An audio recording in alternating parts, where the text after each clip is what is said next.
বহু জল্পনা কল্পনা বহু আন্দোলন আলোচনাৰ অন্তত কালি অৱশেষত অসমৰ মন্ত্ৰীগোটৰ প্ৰতিবেদন বিধানসভাত দাখিল কৰা হ'ল। প্ৰথমতে এই ঐতিহাসিক যি প্ৰতিবেদন দাখিল কৰা হ'ল কালি বিধানসভাত, তাৰ কাৰণে অসমৰ কৰ্মদক্ষ মুখ্যমন্ত্ৰী হিমন্ত বিশ্ব শৰ্মা ডাঙৰীয়া, মন্ত্ৰীগোটৰ অধ্যক্ষ ৰণোজ পেগু ডাঙৰীয়াকে প্ৰমুখ্য কৰি পীযুষ হাজৰিকা আৰু কেশৱ মহন্ত ডাঙৰীয়াদেৱক আমি ধন্যবাদ জ্ঞাপন কৰিছোঁ। এতিয়া কথাটো হ'ল যে এই যিখন প্ৰতিবেদনখন কালি প্ৰায় শেষ সময়ত দাখিল কৰা হৈছে। গতিকে প্ৰতিবেদনখন এতিয়াও আমি খুব ভালদৰে অধ্যয়ন কৰিবৰ কাৰণে বা স্বচ্ছভাৱে আমি চাবৰ কাৰণে এতিয়াও আমি সময় পোৱা নাই।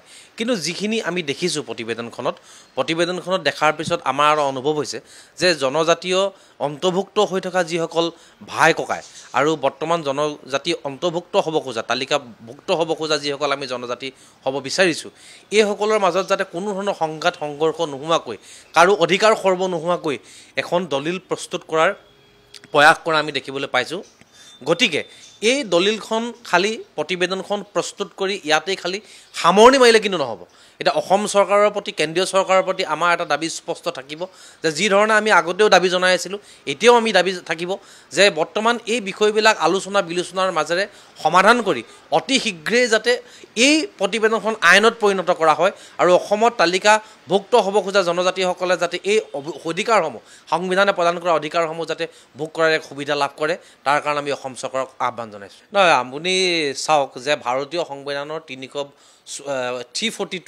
342 অনুচ্ছেদত যিটো কথা উল্লেখ আছে যে তাত কেৱল ST সংজ্ঞাটোৱে আছে। তাত ST এটা একক শ্ৰেণী হিচাপে তাত অন্তৰ্ভুক্ত কৰা হৈছে। তাত ST B, ST C বা ST যি ধৰণে কৈ থকা হৈছে অসমত ST প্লেইন বা ST হিলছ, তেনে কোনো ধৰণৰ তাত কিন্তু প্ৰভিজন নাই। তাত এটা ST এটা একক শ্ৰেণী আমাৰ সংবিধানত। গতিকে আমি যিটো এটা বিভ্ৰান্তি হৈ আছে যে ST P, ST হিলছে আছে, যে ST V সম্ভৱ হ'ব জানো, এই কথা এটা আমাৰ মাজত বিভ্ৰান্তি হৈছে আৰু বিভিন্ন মানুহে এই কথাটো যে বহু মানুহে ভুৱা বুলিও ক'ব বিচাৰিছে, বহু ক্ষেত্ৰত কথাবিলাক এটা মানে খোকোজাৰ মাজলৈ লৈ গৈছে। কিন্তু আমি এটা কথা মানে ক'ব খুজিছোঁ যে যদিহে ST P সম্ভৱ হয়, ST H সম্ভৱ হয়, তেনেহ'লে ST V সম্ভৱ কিয় নহ'ব? গতিকে ST Vও সম্ভৱ। কিন্তু কথাটো হ'ল গোটেই কথাটো নিৰ্ভৰ কৰিব চৰকাৰখনৰ সদিচ্ছাৰ ওপৰত।